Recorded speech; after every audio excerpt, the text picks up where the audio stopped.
Scott. Who's right here? Huh? Okay. Cool. Gimple. Cool. Gimple's here. Cool. Low D. Back again, Gimple. I'm back again. Oh, look at this group. Sometimes it says man. How you doing, bro?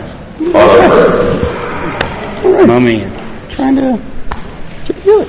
Yeah, me too. Mike just said he's on his way to Nicaragua to go surfing. Yeah. Son of a bitch. Yeah. He deserves it. Yeah, that's cool. Just like this. Guys, no more photos. All right, guys, we're gonna get started. If you want to just raise hands, I can try and wrangle as much as we can. Wait for me. Yeah, not it. Sorry, guys. So just announced that the movie is going to be released next week. But would they still have that on the show? Or would they involve it Jeff? Okay. Yes. It all has to go. Scott. You know me. I'm definitely not going to answer that question. Next. Rebecca. Hi guys, being here. So, my name is Clement from Andrews Social. So I just wanted to ask, how much of a shock was it to lose so many characters all in one episode during a season finale? Because I cried. Last year? Yeah. It was a big deal, for sure. I mean, it's always a big deal when you lose a character on our show, because we are a tight-knit family, and you always kind of see their storyline. You have an idea where storylines are going to go. So when people die on the show, which they do all the time, as you know, it's always a big deal. You know, it changes the dynamic in the room. You know, if you get rid of the sofa, everyone's on chairs. It's a different dynamic. You know, so. It's a pure furniture analogy. Thank you very much. I was impressed with that analogy. Did you like that? I had a coffee. And I've never even heard that one before. That was good. Thanks. But in this world, just to be sure, Yeah. everybody is furniture. Yes. But it makes a difference. It always makes a difference. Of course it does. And it always resonates as well. Because, when we came in, we obviously lost a huge character, and you still feel the energy of that person there all the time. And so even when we had a big loss last season, episode 15, I can't imagine what you guys do, because it always feels like it resonates with that person, then it still remains and stays on. So that's kind of cool, that that person is always there just trying to tell the story somehow. Yeah, we spoke to Andrew Lincoln yesterday, and I said, it's weird that you're not here at Comic-Con, because I don't know where to put my room service charges. I used to always just send him to his room, like thousands of dollars. And he goes, I want you to know that's the sole reason I left the show. We checked in the other day, and the people that work at the hotel who we have a relationship with now after years of being there, our room, everywhere you open up the toilet seat, there's a picture of Andy. You pull that in your bed and take it and go to sleep, and there's a picture of Andy. Like really corny modeling type of pictures of Andy all over our room, and we both thought that Andy had something to do with it. It was the hotel staff. How you doing today, Jeffrey? Hey buddy, how are you, man? I'm still awake. Hey, good. I'm proud of you. Now, the trailer was so much shot of Sean Carrington's seal. How did it feel for you to see that? I find it to be kind of exciting. Didn't you? It's kind of it was a hell of a way to hit the trailer, for sure. And she looked happy, strangely. There was a little glint in her eye having Lucille. Normally, Dean doesn't like to, doesn't want to share Lucille with anyone, but I think that the scene Danai holding it, I thought was kind of apropos for today, especially. And also, are we going to get you versus Spade this season? Man, I sure hope so. I already kicked his ass once. That's right. Poor Bay is going to get beat down. I don't know. We'll see. We'll see. I hope so. So we were just talking about characters that we lost. Is there a character that you guys were really sad to lose, taking out your connection with the other cast members? Taking out our connection with one of them. Yeah, so not as Norman saying goodbye to Andy. Right. But as Norman saying goodbye to a character in the show that you... Daryl saying goodbye to a character. Geez. Well, the Rick was a big one, of course. The Rick. The Herschel was a big one. I think, we had the Herschel of that year. We had the Rick of the other year. The Carol was a big one. The Glen. The Glen. The Glen was a huge one. For Daryl, that was... The Abraham. No, but the Glenn one was definitely a storyline. Yeah, I mean, just that moment for him. Daryl, Daryl losing Glenn. I remember you and Greg working on that shot, and we all were just talking about it, and I just remember seeing it, and I was... The way that Daryl reacted was...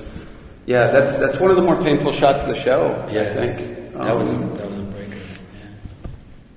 Yeah, the whole time I'm like in that cell and I'm naked and everything. There's a little picture of Glenn in that room. That was a rough one. Yeah, sorry. Thanks, buddy. So my question is for the gentleman there. The trailer definitely shows there is a dynamic, a period of people are wanting Negan to basically release the bat against the Whisperers, Can you talk about him being it looks like you're reluctantly trying to become Negan again in terms of the badass. And also, can you talk about that dynamic between you and Daryl? Because that was a really awesome scene. Yeah, we were very excited to do a scene together for one. I'm trying to decide if there's reluctance in Negan becoming Negan. I think in the last, 10 years or so that he's been either in a jail cell or kind of become part of the outskirts of the Alexandria community. I think that there's been changes within Negan. People like Judith have brought out stuff in him, certainly that the audience has gotten to see. But Negan is always Negan. He's going to always have a sharp tongue. He may not be bashing across the head with Lucille, but he will certainly stab you with some words. So Negan, when he is getting a little, stretch his legs a little bit at the beginning of the year in 10, stuff that we saw, I think we've seen in the last season, even in jail, I think Negan never kind of held back his words. But I think that Negan has changed a little bit. People want to say a redemption arc. I don't know if it's much a redemption arc, because I think he's always been kind of who he is. We'll see. I mean, there's no real answer to that. I don't think that he's excited for Negan to be Negan. I think he's going to be battling a bunch of things within himself this season. But as far as getting to do some stuff with Daryl, I think Negan always loved Daryl. There was something about Daryl, even when I had him locked up, that he respected and liked and really wanted to break him. And when he couldn't, he liked and respected him more. And then kind of the reversal of fortunes that we've had since then. It's sort of, Daryl's on the other side of it. But these men have a very parallel path, Daryl and Negan. There's a very kind of parallel life that they've led, and they're both kind of outsiders in this community, and it's kind of fascinating kind of digging into that a little bit, and I hope we explore more. You got anything to say? after that long-winded. I know, I apologize. I found myself like going, shut up. I was telling myself to shut up. I was trying to step on your foot, but I couldn't find it. I was sitting here going, keep going, keep going. All right, look, I'm the chair, you're the couch. I'm an ottoman. I mean, I think Daryl. I think Jeffrey's right. I think Daryl and Negan kind of have a similarity somewhere in there. We have a whole big badass woman and a bunch of dudes with dead faces on them, and there's a whole bunch of them. We might need Negan. The wise-assy stuff. Daryl would probably just giggle, to be honest. But I like working with Jeffrey too. He's fun. Long-winded, but fun. He's long. He doesn't shut up, but it's fun. Are you Oh, sure? Jesus. Are you First time, sure? Didn't I answer that last question? All right, I'm gonna be fast. I want to know what the process was for you being selected as the DLC character for Texas. And that's a Gimple question. Oh man, I could. Yeah, that's a Gimple Actually, question. it's like I think I got a call from Gimple saying you're going to be in Tekken 7, and I was like, cool. I can't remember if it was like a Kirkman to AMC to me. I was just, believe me, I wish I was in on that conversation because I love that stuff. But I think I just handed off news. I don't quite know. I know Robert has a better story than I do about it. I mean, I don't know it. Yeah. It looks cool. I just saw it. Yeah, it's cool. It's awesome. Could you talk a little bit about the voice acting work forward? Yeah. I mean, a lot of it was kind of recreating Negan's the introduction of Negan on the TV show.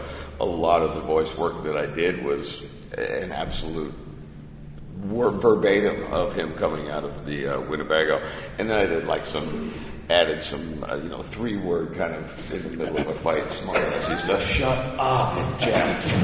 I will say, as a voice actor, the guys from Robot Chicken could not say enough about Jeffrey.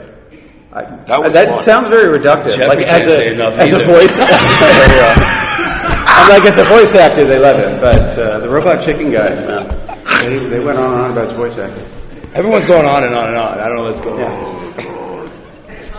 This is Olivia from Wheatonopolis. My question is actually for Cooper. Wait, Wheatonopolis? Wheatonopolis is in Joplin. Wait, what is it? Wheatonopolis. Metropolis. Joplin. Like weed? No. Whoa. Joss Whedon done things like Buffy the Vampire It's Slayer. been a long day. I'm sorry. Directed I Avengers. thought you said weed and apples. And Firefly. Dollhouse. Holy mackerel. Anyways, you had a question for Cooper. Cooper. You had a question for Cooper. I'm sorry. Thank you. Okay, as the second or the right hand of the king, what's it like to be without a kingdom? Who are you? Oh, kingdom. I think Jerry through and through is a kingdom without needing a kingdom. Kingdom is just everybody. So, I mean, if Jerry smiles at you, gives you some cobbler, congratulations, you're in the kingdom. That's how kingdom works. I mean, the whole point is, what I love about Jerry is that simple dude, but he knows what he is hard. Like, that's why I think he is so happy. And I think it's, Jeffrey, now your phone keeps going. Every aspect of you. I don't know what's going on. Just wait a moment and try again. I'm so sorry. No, but I think Jerry's very much trying to bring the kingdom wherever they go. So I don't think he's lost it. I just think he lost the place that they were keeping together with Duck Tape. So that's how I see it. He sees it. That's great. It works together. Oh yeah, yeah. I'm Scott Gimple. I approve that answer. Did you say right? Chrissy from ageofnerd.com.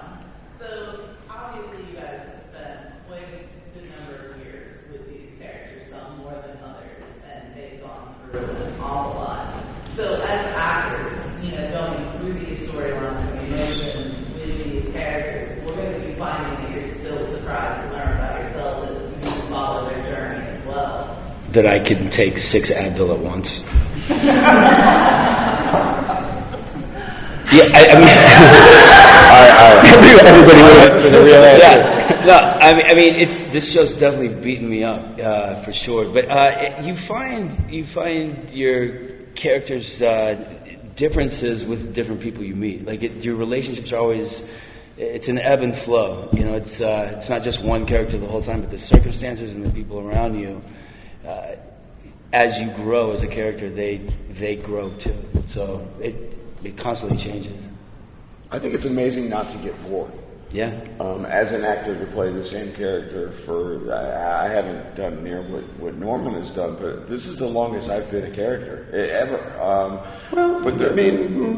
You've always a little supernatural kind of. Yeah, but no, I only did like 12 episodes. But over many years, right? Okay, but that doesn't count. Damn it. I guess what I mean, I was going to give Scott a bunch of credit here, and now I sort of just... No, I forfeit that. I think what Scott and Angela have done, and they reinvent your character kind of every year. So the minute you think, okay, I've played that scene enough times, and there's nothing else we can do with this role, suddenly there's a new twist to the character that you find. And I think in the last, few years, I think that we've all gotten to do such different things the following season or halfway through the season are these shifts. So that's awesome as an actor, to not get bored. And you don't get bored on the show. I've gotten pretty good at, I've pulled a few muscles on this show, and I've gotten a lot better at fixing that situation. So, I got better at massaging. He's really good. If anyone's sore, he's kind of the best.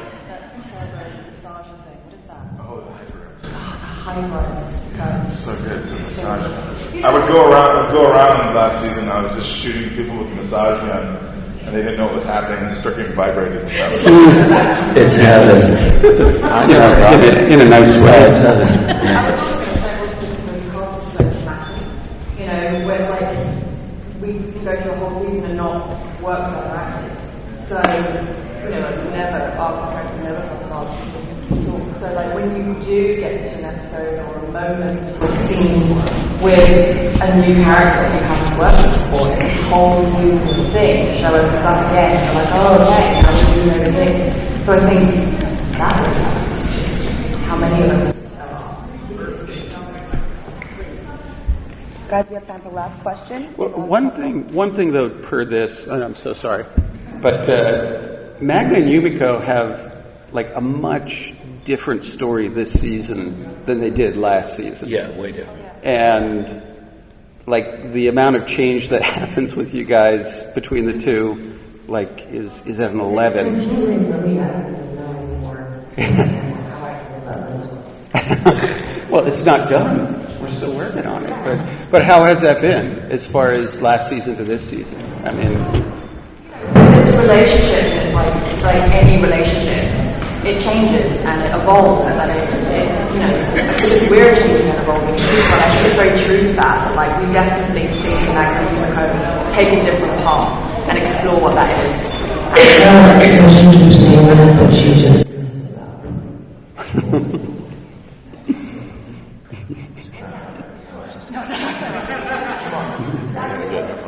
And you guys had an intense moment in the trailer. Different kind of moment in the trailer. Okay, I'm sorry. Thank you for indulging me. What's the last question with group one right over there? Go for it. Hi. It was announced earlier that this upcoming season will be the last for Danai. So I was just wondering, have you guys accepted that her days of the castmate? Have you pushed it out of your mind completely, or is there still a mourning process that you're in the middle of? So I've been begging her to stay since we started the season. She's such a strong character, and she's such a sweet lady, and she's fun to work with, and she's always on point. She shows up on set for a tiny scene with a notebook full of notes, and she's, I'm like, what are you doing? That's silly. But she's a joy to be around. I'm going to miss her as much as I miss Rick, to be honest. She's awesome. I think we all feel like that. I'm going to miss before the role, just the hyping up. Oh yeah. No, it's funny because she got that from Andy. Oh, yeah. Andy used to do that. Yeah. There was a few seasons when it got really catchy. Yes. It was a About choir. the time I came on, it would take like an hour for people to do their A lot of yelling, a lot of hand looking at. I came onto this show in the second season, so the core cast was already there, but Danai came on third season, and I was there for that, and to see her go through her whole arc, and even though that was my second season, it was like I had my sea legs by then, and it was weird. I feel like within the show, I kind of grew up with her, and I really enjoyed telling the Michonne stories and really working them out with Danai in a lot of ways. And she has some things she's working on now that kind of put her in a writing place, and I'm freaking loving it because I get to see her go through those struggles herself. She told me that you helped her write a letter to a boy. Is that true? Yes, that is true. Yeah, I did some Cyrano work on the side, but she has some amazing things ahead of her, and we're not completely done with her. I'll just say that. What is that? I mean, I will say we're not completely done with anyone who comes and goes on the show, and you guys will see that as we move on. But she has some amazing things ahead, and in some ways she's suffering like Angela and I suffer, and that's awesome. She played every morning in the makeup trailer. She blasts music. And you'll go in there 6 a.m. and you're like, oh, I'll miss that, to be honest. I love dancing. Yeah, she's always dancing. She'll be missed. So, Norman, do you think that Daryl will get to see his best friend Ray one time ever again, or Scott? I don't know. I mean, without just saying anything satisfying. No, I'll say this. I mean, you just said, will he ever? I can't rule that out.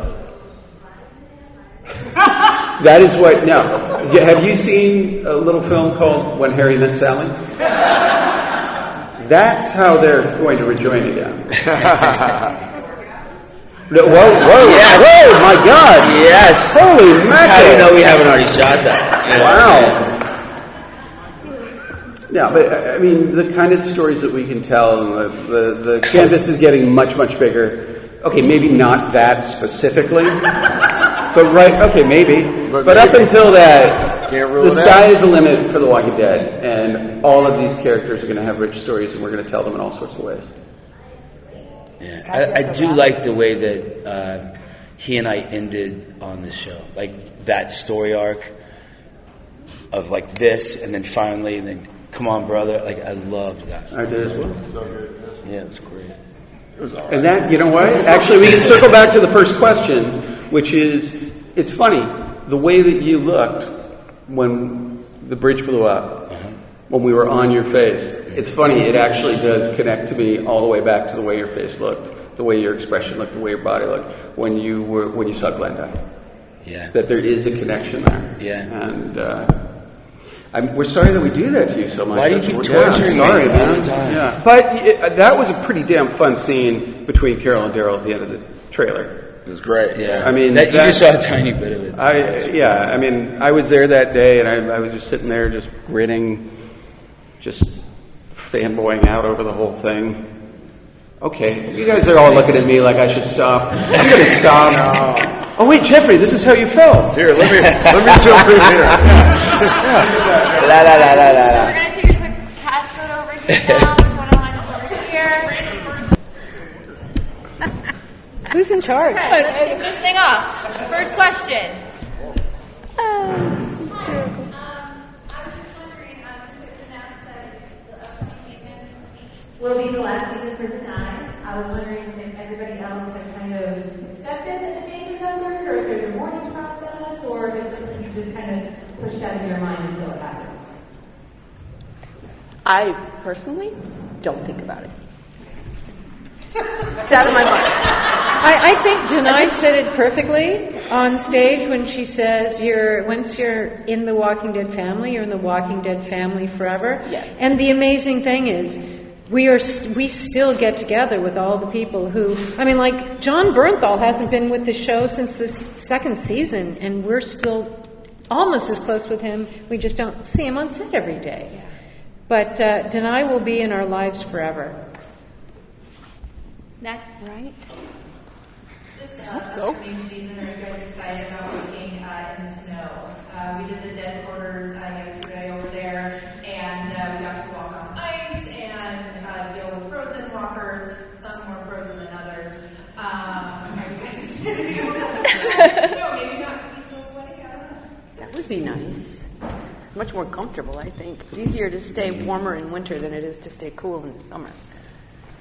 True. The snow episode last year, that was something that we had such a great time doing, had wanted to do snow for years. So it was a great undertaking. We're still exploring other kinds of environmental obstacles that we haven't done and seen before. So there'll be some other new stuff to look at. 12 tornadoes. Hurricane. Earthquake. Sharknado. Yeah, Sharknado. Zombie-nado. Trademark. Shark zombie. Sarah Collins from London Walking. Season 9 just really kind of set the bar really high in terms of women kicking ass in the apocalypse. And I was just wondering if that's something that's going to continue into Season 10. You have this amazing villain who's female, and you have these amazing protagonists who are female, and it's the range is it goes all the way down to Cailey, who's just been so phenomenal.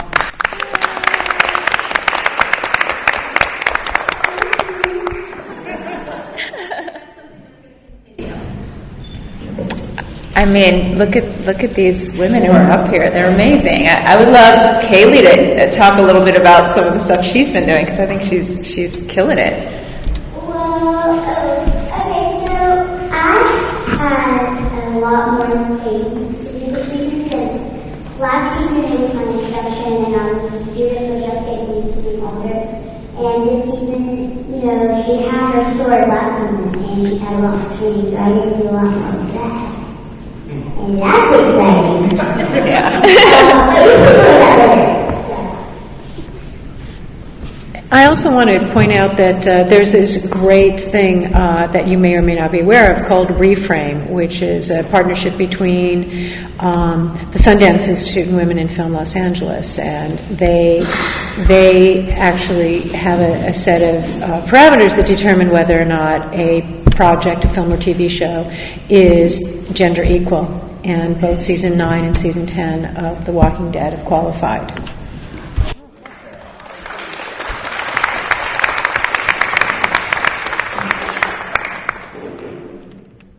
Hi guys, my name is Raquel. I'm representing The Walking Dead Brazil, and my question is actually for Melissa. We've seen since the beginning Carol lose a lot when it comes to children. First was Sophia, then Lizzie, and now we have Henry, and she's going through it all over again. How would you say that this will affect her mother's side from now on? Will she still be able to create connections like that? I am certain that will be explored, but I'm certain also that it has affected her profoundly, and she, I would imagine, almost to the same certain extent, that she wants vengeance for what has happened, and it's just unfathomable to her how another mother could do this. So, yeah. Angela and Ryan Hurst. We got the casting news for Gamma. What could you tell us about Gamma? I'll say that Gamma is another whisperer.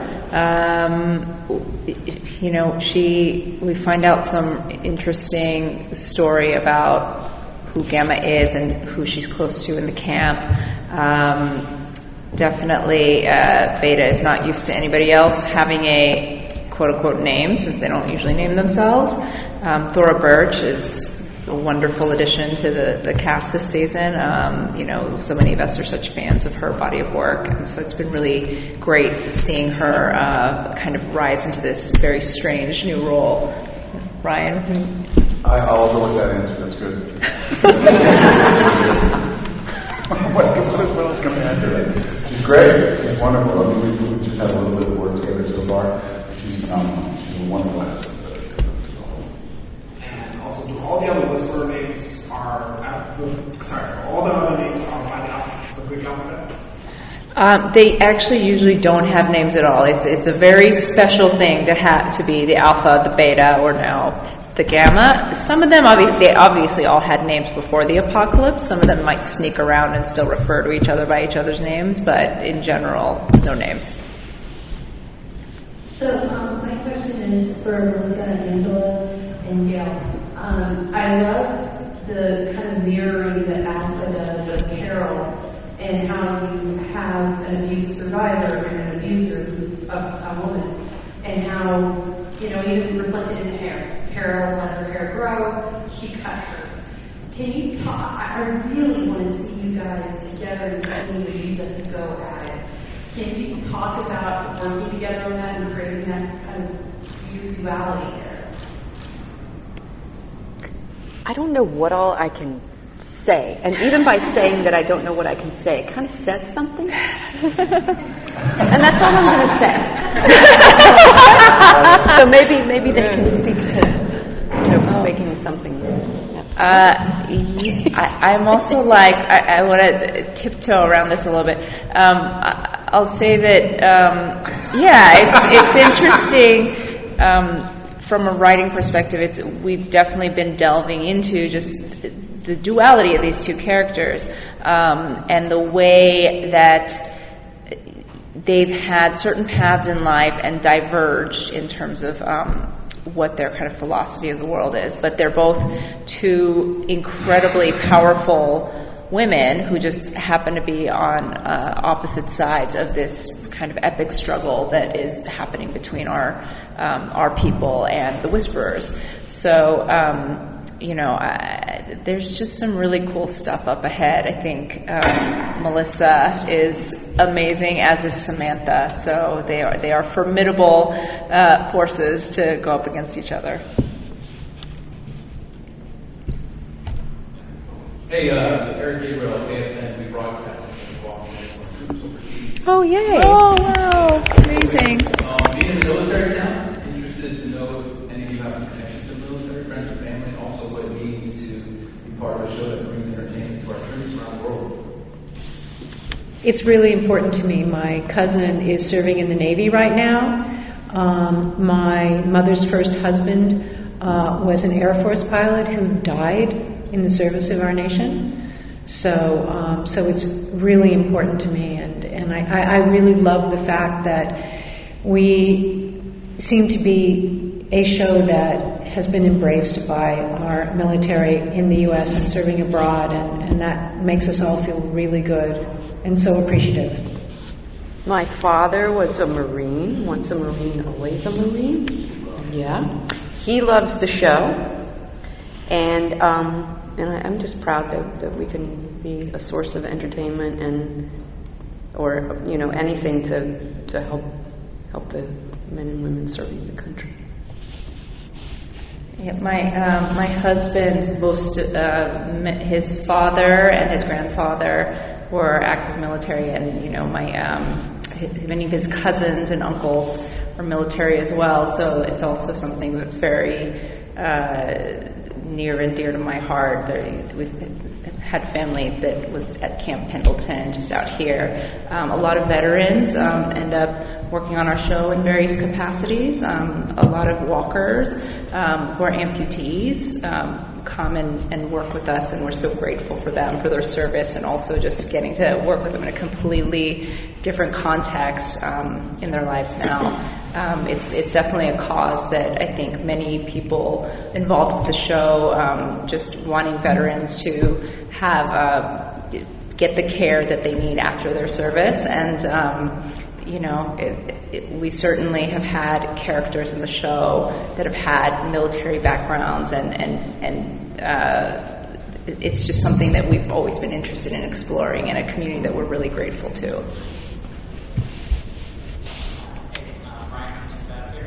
Wondering tonight if you finished filming it, because I think this year, like last year, Andy already had, and if you don't know what to say. If you haven't, how are you mentally preparing? Either way I answer it, you're getting an answer, which you shouldn't be getting, right? Can't answer that.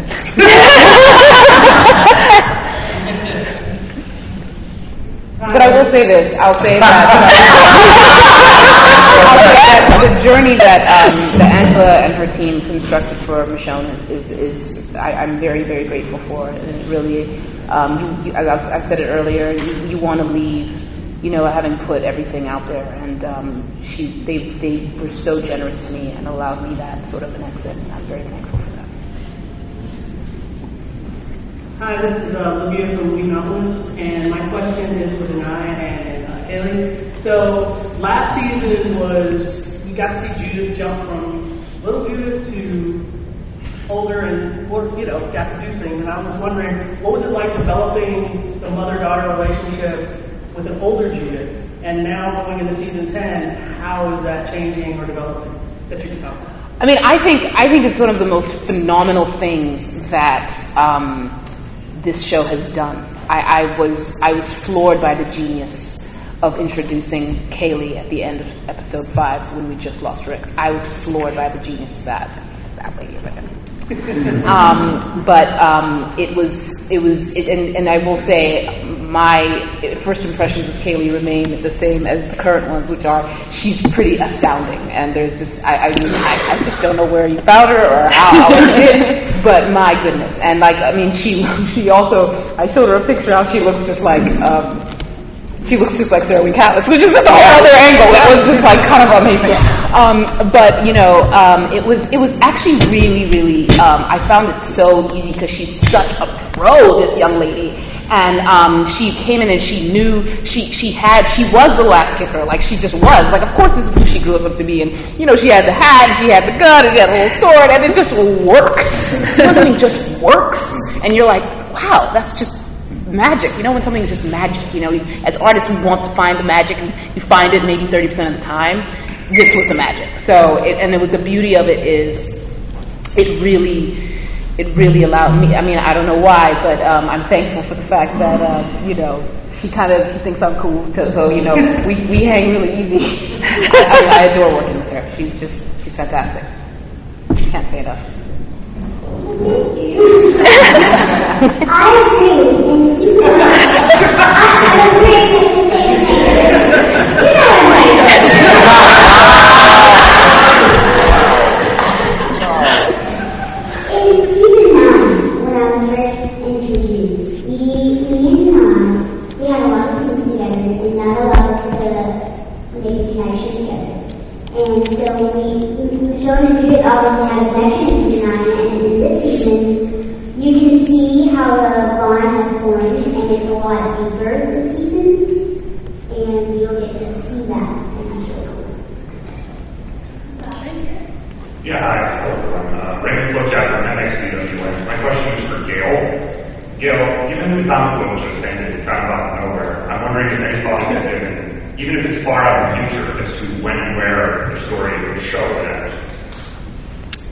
Well, that's certainly more of a question probably for Scott Gimple and AMC and Angela, but I have to tell you, I read the comic book.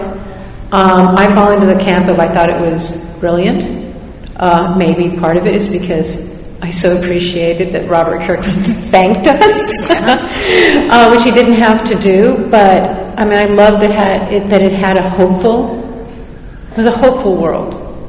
And I was wondering how he was going to pull that off, and I thought it was brilliant. But we have a long way to go before we get there. And the great thing about the television series is that we can either jump ahead by a number of years, or we could play those intervening years out on the show. And I think it really will be a question of decisions made, at a higher level. But I think we have a great roadmap. Hi, question for Danai. We know now that we're leaving the show, would you be open to playing the show again in the future, maybe some movies?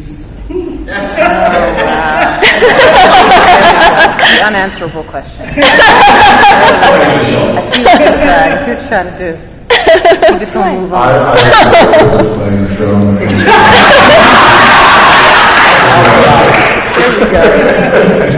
Family.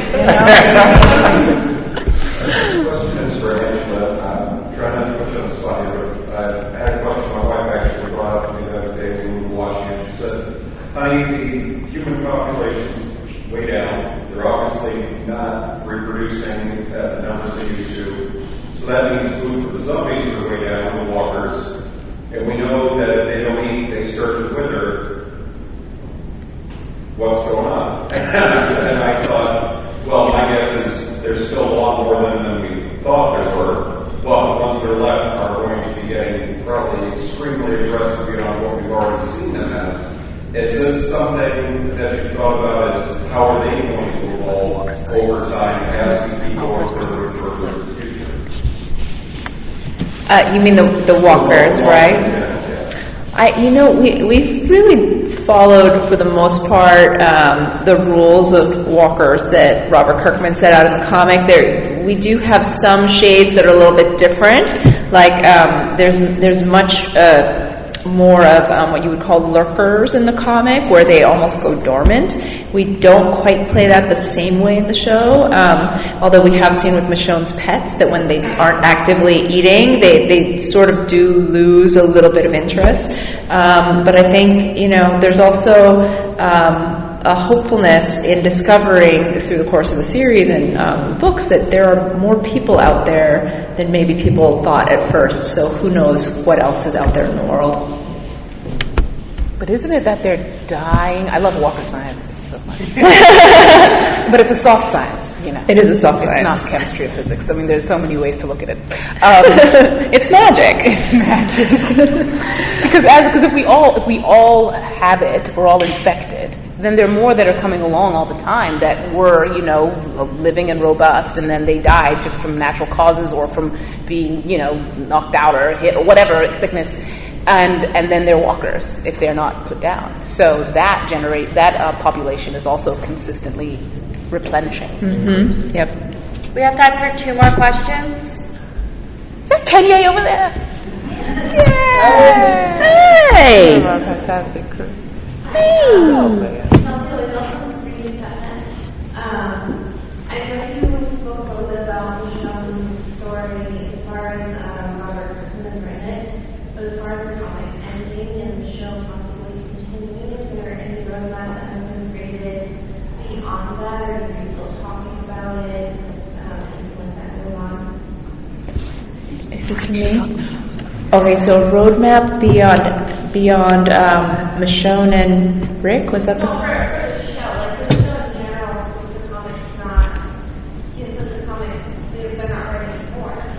Oh, right. So, there's still a good amount of issues left before the ending of the comic, which I agree with Gail. I think it's brilliant, and I think Kirkman, we owe such a debt of gratitude to him for providing such a wonderful roadmap. But, I think what's been really gratifying about working on the show all these years is that the show has, there's that butterfly effect. Like, things in the show are not the same as in the comic, and so it's created branching storylines that don't exist in the comic. There's characters, like Carol died a long time ago in the comic. Daryl doesn't exist. There's, different... Michonne is almost more like Andrea from the books. And so there's been all these different roads that exist within the show itself, as well as the kind of the map that Kirkman has set out. But I think also the genius of what Kirkman has done with the comic is that he has created a series of possibilities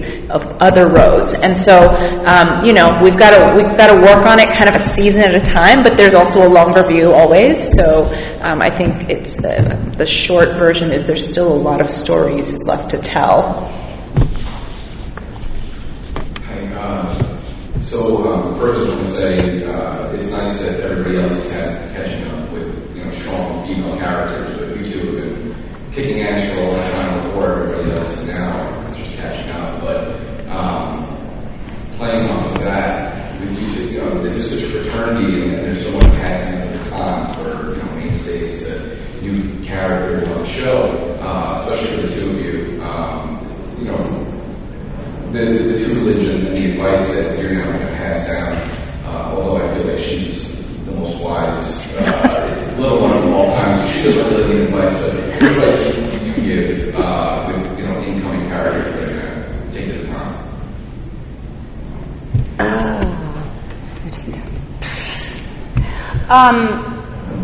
It's so true that a lot of the young women and the women who are cast in the show are very, they're like a Cailey. They're very self-possessed, and so that's how they came in clear and understanding what they got, what they had, and what they had to bring. So the conversations are more collaborative rather than passing things on and supportive.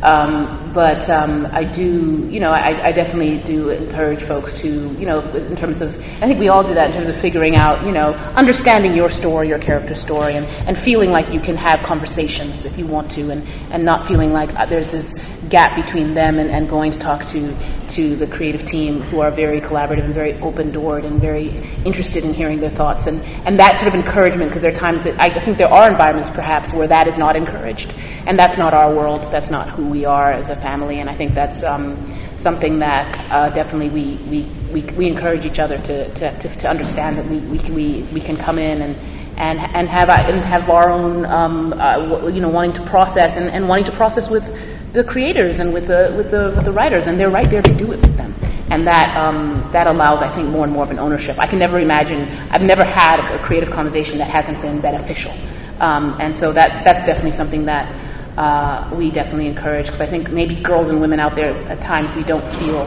that we can find our own ownership and our own stride in our characters and bring our thoughts and grapple with them and think about it with those who are our bosses, etc. And so that sort of an idea is something that I definitely encourage folks to embrace, because that's who we are as a show, which is very special. Yes. And I just want to say that what we've been blessed with on the show, and I really owe a huge debt of gratitude to our fantastic casting directors, is that there are a lot of shows where you see pretty faces and not a lot else. I think what makes this Walking Dead family so special is that everyone brings their heart and soul to the show. In front of the camera, behind the camera, in the writer's room, all the directors. This isn't just a job. This isn't just a paycheck. When you're part of the Walking Dead family, it's something much, much deeper, and that's what we want to keep going. And I have to say, we were also blessed to have Andy Lincoln as our leader from the very beginning, who instilled that in all of us, and always inspired us to reach for more, to find more, and to aim higher. Hello. My question is for Danai. So the trailer dropped. Huh? The what? The trailer. Oh, yeah. Yes. And the last closing another unanswerable question. What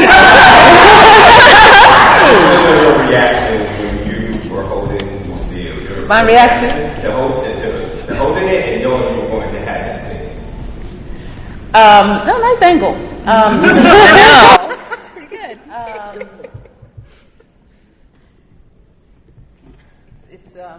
It's great storytelling. I just have to hand it to my boss over there on the right. I've got to give a shout out to my boss to the right over there. It's some great storytelling. Look at this dodge. It's some great storytelling. And I respect it. I respect it. I think it was smooth all around.